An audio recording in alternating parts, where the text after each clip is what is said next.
Welcome to Indian fight junkie में आप सभी का स्वागत है। हम यूएफसी 288 का पोस्ट शो लेके आए हैं। हर फाइट जब आप ये वीडियो देख रहे हैं तब तक हो चुकी है, तो दिल थाम के बैठिए। हम एक एक फाइट का एनालिसिस करेंगे और जब तक उस फाइट का नंबर नहीं आएगा उस फाइट के बारे में बात नहीं करेंगे। पहली फाइट जिसके बारे में हम बात करने जा रहे हैं वो है Kron Gracie versus Charles Jourdain. To be honest it was a sad fight, और ये सैड फाइट क्यों थी ये तो मैं आपको फाइट में बताऊंगा ही, और एंड में बताऊंगा कि इन सब का रीज़न क्या हो सकता है। और एनीवेज, पहला राउंड जो है चार्ल्स जोर्डेन बेहतरीन स्ट्राइक के साथ चालू किया, पर यह लग रहा था कि क्रोन ग्रेसी स्ट्राइक का ना सिर्फ जवाब नहीं दे रहा है बल्कि डिफेंड भी सही से नहीं कर रहा है। फिर जब फाइट आगे बढ़ी लगभग 2 मिनट के आसपास, तो हमें ये साफ समझ में आने लगा कि क्रोन ग्रेसी का प्लान बिल्कुल सिंपल है। Kron Gracie wants to take him down and submit him, wants to take him down and submit him, wants to take it down and submit him. But ये जो वन ट्रिक पोनी वाली बात है ना, ये बहुत पहले जा चुकी है। और जो क्रोन ग्रेसी ट्राई कर रहा था ना अपने एक्चुअली सुपीरियर जो जिस्सू को यूज़ करने का, उसका समय भी जा चुका है। मैं आपको बताऊंगा कि शायद मेरे पास शायद एक कारण है कि क्यों वो ऐसा कर रहा था। In the end I will tell you. But ये राउंड क्लियरली चार्ल्स जोर्डेन का था। सेकेंड राउंड फिर वही, अगर ग्राउंड पे गए तो क्रोन ग्रेसी ने गार्ड पुल किया, और एक बात है कि क्रोन ग्रेसी का गार्ड बहुत एग्रेसिव था। He wanted to do something from his guard, actually he wanted to do everything from his guard. But यार, ये दुनिया ना बहुत आगे निकल चुकी है जहां आप ना ग्राउंड से किसी को सबमिट करते हैं, राइट? आप डाउन सिचुएशन से किसी को सबमिट करते हैं। ऐसा नहीं है कि इम्पॉसिबल है, बट आजकल बहुत टफ हो गया है, राइट? क्योंकि चार्ल्स जोर्डेन भी अपने जुजित्सु में ब्लैक बेल्ट है। तो सेकंड राउंड भी वैसे ही चला और क्लियर राउंड था चार्ल्स जोर्डेन का। मेरा स्कोर था 20-18। तीसरे राउंड में भी वही वकर क्रोन ग्रेसी के सिर्फ दिमाग में एक बात थी कि उसको टेक डाउन करना है और जाना है, और फिर अगर चार्ल्स जोर्डेन भी टेक डाउन करता तो he was happy to remain on ground, and this was not going to work for him. ये राउंड भी क्लियर चार्ल्स जोर्डेन राउंड था। मेरा स्कोर था 30-27 और जजेस का स्कोर भी था 30-27। ये परफॉर्मेंस बहुत सैड परफॉर्मेंस थी। पता है क्यों? पहला कारण मैं बता रहा हूँ आपको, मतलब पहला और सबसे इंपॉर्टेंट कारण, Charles Jourdain is a good striker. बस चार्ल्स जोर्डेन जो है कब सॉन्सन के बराबर का स्ट्राइकर नहीं है। और जब कब सॉन्सन से फाइट कर रही थी तो हमको पता था कि Kron Gracie can strike. He is not great but he is a very good striker. पर यहाँ पे वो बिल्कुल भी यूज़ नहीं कर रहा था। ऐसा क्यों था कि वो स्ट्राइकिंग का कोई भी यूज़ नहीं कर रहा था? मैं बताता हूँ आपको। पिछले बार कब सॉन्सन की फाइट के बाद अगर आप देखे होंगे तो जुजित्सु क्लान जो है ना, पूरा जुजित्सु क्लान, चाहे वो होरियन की फैमिली हो, चाहे वो हिक्सन खुद हो, चाहे रॉयस के साइड की फैमिली, सॉरी हॉइस के साइड की फैमिली हो, इवन नीमन, सारे के सारे ग्रेसी क्रिटिसाइज कर रहे थे क्रोन ग्रेसी को। उसको इसलिए क्रिटिसाइज कर रहे थे क्योंकि वो जुजित्सु यूज़ नहीं कर रहा था अपनी फाइट में। तो शायद अपनी फैमिली को खुश करने के लिए क्रोन ने ये डिसाइड किया कि वो बस जुजित्सु करेगा और कुछ नहीं करेगा। बट अगर वो उसको सिर्फ जुजित्सु करना है ना, तो उसको जुजित्सु टूर्नामेंट में जाना चाहिए। ये उसके लिए जगह नहीं है। And I like Kron Gracie very much. मेरे को उसका स्टाइल बहुत पसंद है, और वैसे भी वो उस कैंप से आता है जो कैंप मेरे को बहुत पसंद है। खैर, अगली फाइट की तरफ चलते हैं। आई होप कि क्रोन ग्रेसी ये जो जिद है सिर्फ जुजित्सु को यूज़ करने की, इसको छोड़ देगा। अगली फाइट की तरफ चलते हैं।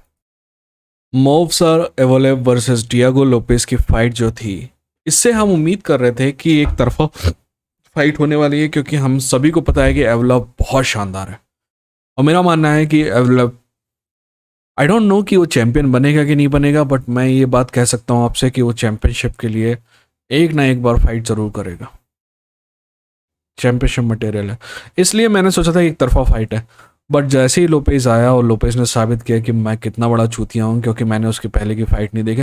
मोस्टली ना मैं एनालिसिस करते समय पहले की 5-5, 6-6, 7-7 फाइट देखता हूँ। बट क्योंकि मेरे को एवोलेव जो है बिल्कुल डेब्यू कर रहा था, तो मुझसे गलती हुई, मैंने उसकी फाइट नहीं देखी, और बहुत बड़ी गलती हुई दोस्त। एवोलेव अच्छा था, बट मोवेसर के पास लगभग हर चीज का जवाब था। ठीक है ना। शुरुआत में तो स्ट्राइकिंग में शुरू में ही ऐसा आया एवलेव, जैसे मोवसर लोपेज ऐसा आया कि उसके पास सिर्फ 15 सेकंड है नॉकआउट करने के लिए, और ही came very hard.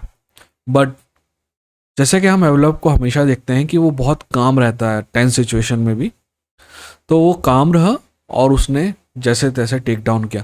Take down के बाद भी टॉप कंट्रोल नहीं मिल रहा था एवलेव को, पर थोड़ी बहुत मेहनत के बाद जैसे तैसे एवलेव को टॉप कंट्रोल मिला।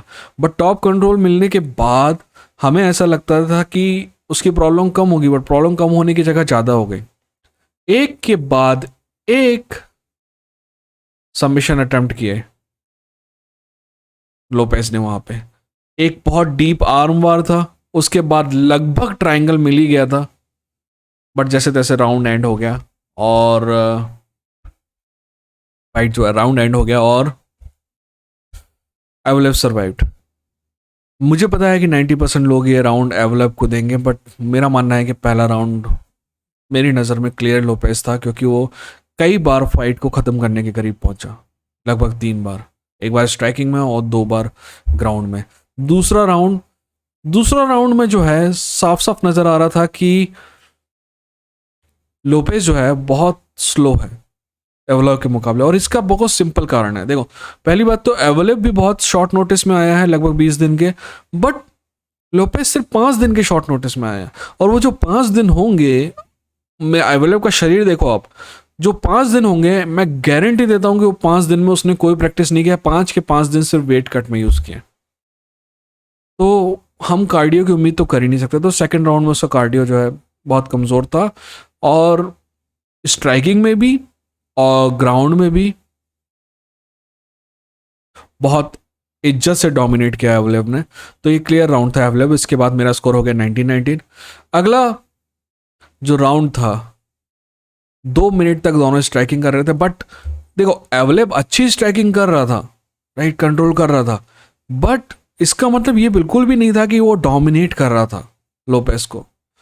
पर अगर आप सिर्फ ये जो कमेंटेटर को सुनते ना यूएफसी के, तो आपको ऐसा लगता है कि एवलेव ना बहुत डोमिनेट कर रहा है, और वो नहीं कर रहा था। खैर, जैसे तैसे एवलेव टोक हिम डाउन, पर ये टेक डाउन के बाद एवलेव की मुश्किलें और बढ़ेगी, क्योंकि ही पहले तो वो लगभग किमोरा मिल गया था आपके लोपेस को, बट जैसे तैसे कमेरा से सरवाइव किया, तो राउंड के एंड तक नी बार मिल गया। और मेरे ख्याल से अगर 10-20 सेकंड और होते, 15 सेकंड और होते, तो शायद फिनिश कर देता लोपेस इस राउंड को। अब ये राउंड बहुत डिफिकल्ट है। अगर आप देखना जाएं, डैमेज की बात करें, तो ये क्लियर राउंड था एवलेव का। बट अगर आप फाइट एंडिंग मैन्यूवर की बात करें, तो ये क्लियर राउंड था लोपेस का। और अगर आप लोपेस को ये राउंड देते हैं तो 29-28 से लोपेस जीतेगा। अगर आप एवलेव को ये राउंड जीतते हैं तो 29-28 से एवलेव जीतेगा। मैंने ये राउंड जो मेरा मानना था कि दोनों में से कोई भी किसी को भी दे इस राउंड में, इसलिए मैंने इसको काउंट नहीं किया। बट अगर मेरे को गन को ही रखता तो मैं शायद एवलेव को देता है राउंड। मेरी नज़र में 29-28 से एवलेव जीतता, और जजेस एग्रीड विथ मी। सो 29-28 से एवलेव को ये राउंड मिला। एक जज 30-27 जज किया था, मैं उस बात से बिल्कुल भी एग्री नहीं करता। अब मैं एंड में ये बात करना चाहूँगा। पहली बात तो बायस वाली बात मैंने आपको पहले ही बता दी दोस्त। जहाँ तक मैंने आपको इस मतलब फाइट के एनालिसिस के पहले ही आपको बता दिया था कि एवलेव जो है वो चैंपियनशिप मटेरियल है, बट लोपेज ने बहुत इंप्रेस किया मेरे को। Lopes is going to be a problem for this division. मैं बहुत ही होपफुल हूँ। होपफुल इसलिए क्योंकि लोपेस के पास बहुत सारे वेपन है। वो स्ट्राइकिंग में ना शानदार है और ग्राउंड में भी कमजोर नहीं है। वहीं मैं इंप्रेस हूं एवलेव कितना काम रहता है टेंस सिचुएशन में, राइट। बहुत काम, बहुत डिसिप्लिन। ये मैंने देखी है रशियन फाइटर्स में, कामनेस और ज़्यादा इमोशंस फाइट में नहीं होते हैं, और दैट हेल्प देम। वो अपना जो गेम प्लान बना के आते हैं वो फॉलो करते हैं to the teeth. So next fight की तरफ चलते हैं। ये फाइट के बारे में बात हो गई। I am very hopeful and I am very happy with this fight. I really really really like this fight. अगली फाइट की तरफ चलते हैं। अगली फाइट है जेसिका अंद्राज वर्सेस यान साउनान की। दोस्त, मेरा मानना है कि अगर कभी जेसिका अंद्राज मेरे को किसी गली में मिल जाएगी ना और बस घूसा दिखा के बोलेगी ना मेरे को दे दे, तो मैं चड्डी छोड़ के सब कुछ दे दूंगा। She is extremely dangerous and she is very, वो लगा, वो नजर आता ना कि एक लड़की है जो बिल्कुल जैसी केज के अंदर आती तो ऐसे लगती है शैतान है, और केज के बाहर रहती तो she comes out as a very genuine human being. So I was very looking forward to this fight. What can I say about this fight? This was, as I told you, Jessica Andrade is one of my favorite fighter. But today, Saunan showed कि Shannon ready है championship fight के लिए। 2.5 minute लगे knockout करने में Shannon को, Jessica अंद्राज को। And उस पूरे 2.5 मिनट में नॉकआउट के पहले भी Shannon was looking crisp, disciplined and very good at striking. जैसे ही फाइट जीती नॉकआउट के बाद, उसने चैलेंज तो नहीं किया सीधे वेली को, बट कहा कि दोनों के लिए जगह है, दोनों चाइनीज चैंपियन के लिए जगह है यूएफसी में। और डेना को बोला कि make it happen. That means we are going to see 115 pound women's championship, Chinese versus Chinese. Yan Xiaonan बहुत खुश होगी इस बात से।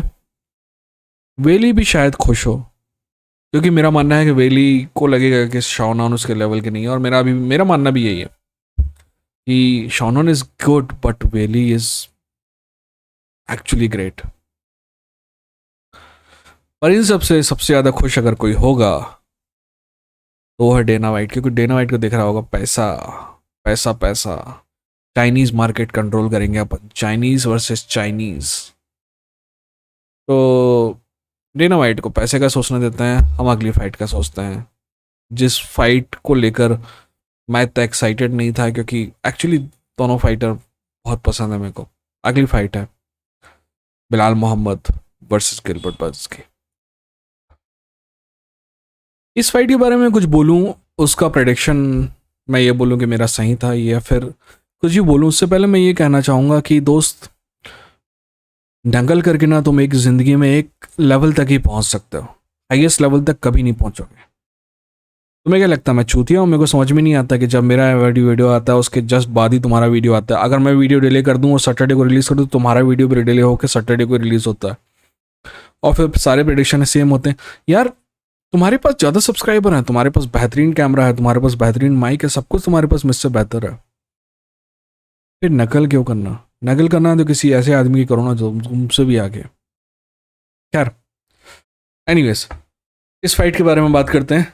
फाइट चालू हुई तो लगभग 2 मिनट का प्रोसेस, 2 से 2 मिनट 40 मिनट तक का प्रोसेस जो था, 40 सेकंड तक का प्रोसेस जो था, वो प्योरली फीलिंग आउट प्रोसेस था।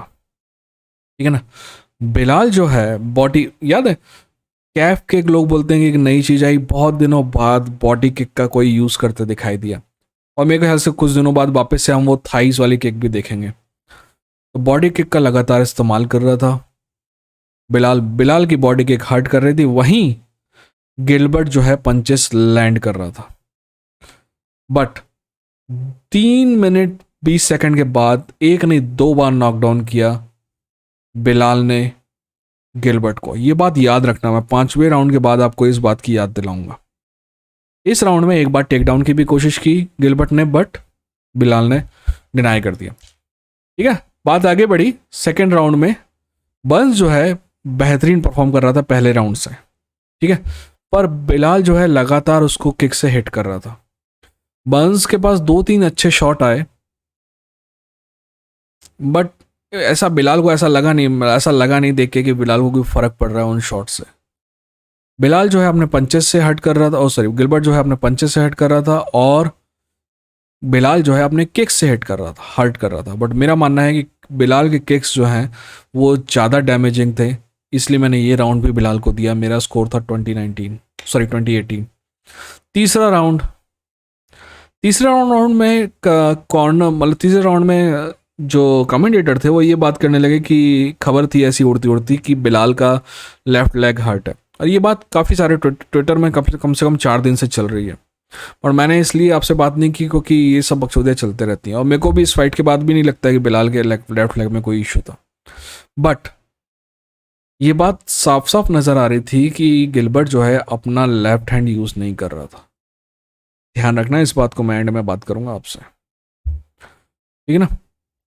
पर एक बात जो बहुत साफ नज़र आ रही थी वो थी कि गिलबर्ट इज़ क्लियरली टायर्ड। हाथ उसका कैसा भी हो, बट गिलबर्ट जो है बहुत थका हुआ नज़र आ रहा था, और ये राउंड बहुत आसानी से बिलाल ने क्लियर किया। इसके बाद मेरा स्कोर था 30-27। ठीक है, चौथे राउंड तक हमें समझ में आ रहा था कि गिलबर्ट को बिल्कुल प्रॉब्लम है, कोई ना कोई प्रॉब्लम है उसके लेफ्ट हैंड में। बिलाल धीरे धीरे फाइट एज करने लगा, पर ध्यान रहे यहाँ पे गिलबर्ट बर्न्स हर्ट होने के बावजूद भी बहुत डेंजरस होता है, इसलिए बिलाल जो है उसके नज़दीक नहीं जा रहा था, किक से रेंज बनाए रख रहा था, और ये बहुत स्मार्ट डिसीजन था। और चौथा राउंड भी बिलाल को गया। इसके बाद मेरा स्कोर था 40-36, और पांचवा round easy for Bilal, score था 50-45। 2 जजेस मुझसे एग्री नहीं किए, एक जज एग्री किया, बट वो 2 जजेस चूतियाँ हैं, एक की बात करता है। बिलाल ने गिलबर्ट को हराया, और अब बिलाल जो है वो टाइटल के लिए चैलेंज करेगा। एक तरफ मैं बिलाल के लिए बहुत खुश हूँ क्योंकि बिलाल को वो चीज़ मिली जिसको वो डिजर्व करता था 2 फाइट पहले। वहीं दूसरी तरफ चैंपियनशिप और गिलबर्ट के बीच का रास्ता लगभग जो ख़त्म था, एकदम से फिर से लंबा हो गया। इसके बाद मैं 2-3 बातें कहना चाहूँगा। पहली बात, बिलाल को कोई भी क्रेडिट देने को तैयार नहीं है। मैं बता रहा हूँ, इसके बाद एक आर्ग्यूमेंट चलेगा कि गिलबर्ट का ना right hand left hand hurt हो गया था। मैंने आपको ये बोला था ना, मैं फर्स्ट राउंड के बारे में बात कर रहा था, याद रखना इस राउंड को। पहले राउंड में गिलबर्ट का हैंड हर्ट नहीं था, left hand, but still knockdown किया बिलाल ने 2 बार, एक बार नहीं 2 बार। सेकेंड राउंड में भी बिलाल ने एज किया। तीसरे राउंड से नजर आ रहा था कि गिलबर्ट का हैंड हर्ट है, बट आर्ग्यूमेंट सभी यही देंगे कि गिलबर्ट का हैंड हर्ट है, इस वजह से बिलाल जीत गया। खैर, इस चैनल में वो आर्ग्यूमेंट नहीं दिया जाएगा क्योंकि हम अपनी आंखों से देखते हैं, हम दूसरों के जैसे नकल करके बातें नहीं करते हैं। एक और बात, ये शिकागो की टीम कितनी शानदार है यार, और मोस्ट अंडररेटेड टीम है ये। बिलाल और शिया जूलियाना पेनिया वाली टीम जो है। एनीवेज, अब मेन इवेंट की तरफ चलते हैं। मेन इवेंट में जैसे ही फाइट चालू हुई, अल्जमेन स्टर्लिंग जो है वो पेश को पुश कर रहा था। ठीक है, पहला टेक डाउन जो है अल्जमेन की जगह हेनरी ने किया। अल्जमेन बहुत तेजी से उठ गया उससे, बट स्टिल हेनरी ने शो किया कि he can take him down. आखिरी के 60 सेकंड में एक बार फिर अल्जमेन ने टेक डाउन किया, और इस बार हेनरी सोटो के बैक ली। अगर ये आखिरी के 60 सेकंड नहीं होते तो ये मैं राउंड हेनरी को देता, बट ये आखिरी के 60 सेकंड की वजह से ये राउंड मैंने अल्जमेन को दिया। तो पहला राउंड मैंने अल्जमेन को दिया, स्कोर था 10-9। राउंड 2 हेनरी सोटो जो है टारगेट फाइंड कर रहा था, ठीक है ना। इसके बीच में जैसे कि पहले राउंड में अल्जमेन पेस को पुश कर रहा था, यानी कि अग्रेसिवली आगे बढ़ रहा था, इस राउंड में हेनरी आगे बढ़ रहा था। ये राउंड भी क्लोज था, बट मेरा मानना है कि ज़्यादा डैमेजिंग स्ट्राइक्स अगर किसी ने मारी तो वो हेनरी सोटो ने मारी। ये राउंड मैंने हेनरी सोटो को दिया, स्कोर था 19-19। हेनरी सोटो ने इस राउंड के लगभग 1 मिनट के आसपास फ्लाइंग नहीं की, उसके वजह से उसको टेक डाउन मिला। तो टेक डाउन में थोड़ी देर उसने कंट्रोल किया, उसके अल्जमेन गॉट अप। बेहतरीन ग्रैपलिंग फाइट थी, ठीक है।